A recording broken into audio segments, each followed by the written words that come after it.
สาวน้อยมาเก็บใบยานางจ้าใบยานาง อยู่ในนี่ค่ะอยู่ในเงาต้นบักม่วงเฮาค่ะสาวน้อยมาลอกเก็บนะคะเกิดเองเนี่ยค่ะเพิ่นเกิดเองเนาะเขาก็เลยสีดน้ำใส่เลยเพิ่นให้เพิ่นเป็นเครือยาวไปค่ะเพิ่นก็เกี่ยวอยู่น้ำนี่แหละค่ะมีต้นมักขี้หูดน้ำค่ะต้นใบขี้หูดพอได้ใส่แนวกินจ้าสาวน้อยสิมาเก็บเอาไปใส่อันแกงหน่อไม้ค่ะมื้อนี้สาวน้อยต้มหน่อไม้ไว้แล้วเนาะก็เลยมาเก็บยานาง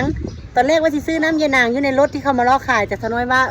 เห็นยานางอยู่ในเงาม่วงอยู่เดี๋ยวสิเก็บเอามื้อนั้นเห็นแก่หลายค่ะสาวน้อยบ่ได้มาเบิ่งอีกรอบแล้วน่าสิมีคนมาเก็บแล้วค่ะน่าสิมีคนมาเก็บเอาไปเนาะน่าสิเป็นลุงเป็นป้านี่แหละค่ะ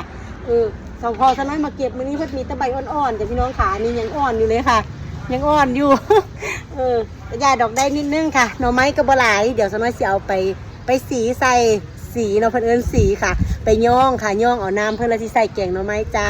มื้อนี้สาวน้อยได้เมนูแกงหน่อไม้เดี๋ยวมาซิมแกงหน่อไม้แซ่บๆนำกันเด้อเดี๋ยวสิเก็บยานางต่ออีกสักก่อนค่ะไปเก็บยานางมาแล้วเรียบร้อยสาวน้อยก็มาเอาผักคะค่ะพี่น้องขาผักคะหรือว่าผักชะอม สาวน้อยเอิ้นผักคะเนาะนี่ค่ะจะเอาไปใส่แกงหน่อไม้ค่ะฤดูกาลนี้ก็ที่บ่ค่อยมีผักขะแยงเนาะผักขะแยงที่สาวน้อยปลูกไว้กระตุยไปหมดแล้วค่ะนี่มีผักคะค่ะได้ผักคะกับยานางแล้วเดี๋ยวเราสิไป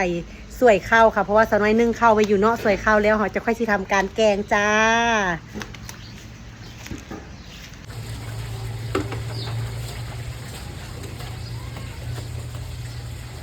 หมอข้าวออกอายแล้วจ้า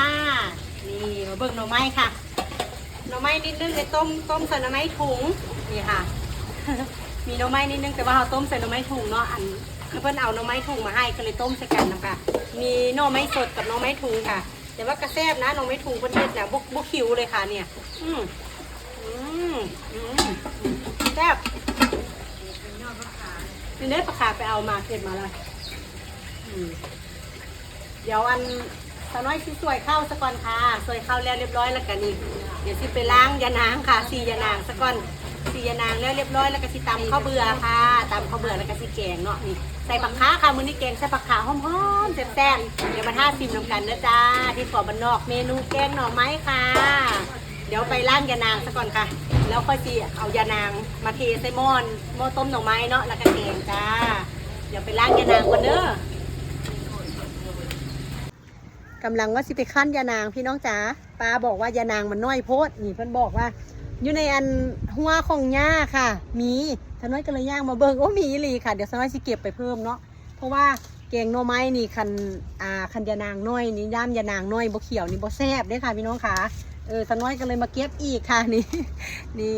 เป็นพืชผักสวนครัวค่ะเพิ่นก็ปลูกไว้คือกันเนาะอยากกินยำใดก็เก็บค่ะโอ้ทรงเขียวอยู่ค่ะนี่ของเพิ่นมันแก่คงสน้อยนะใบบ่แก่เลยค่ะเพราะว่าน่าสิมีคนมาเก็บเอาเนาะก็จากผู้ใดหรอกค่ะในคุ้มเขานี่แหละค่ะเพราะว่ามีอย่างกับแบ่งกันกินนำกันค่ะผักส่วนครัวกับผู้ใดอยากเก็บก็เก็บนั่นแหละค่ะอยู่ในหน้าบ้านนะคะโอ้เดี๋ยวสิเก็บไปขั้นตื้มใช้กันก่อนเด้อจ้าอุ้ยทรงเขียวค่ะนี่ อย่างบ้านได้แกงเลยเบาแล้วก็เดี๋ยวเก็บยานางไปขั้นตื้มกันแล้วก็สีต้มแกงเลยเด้อค่ะ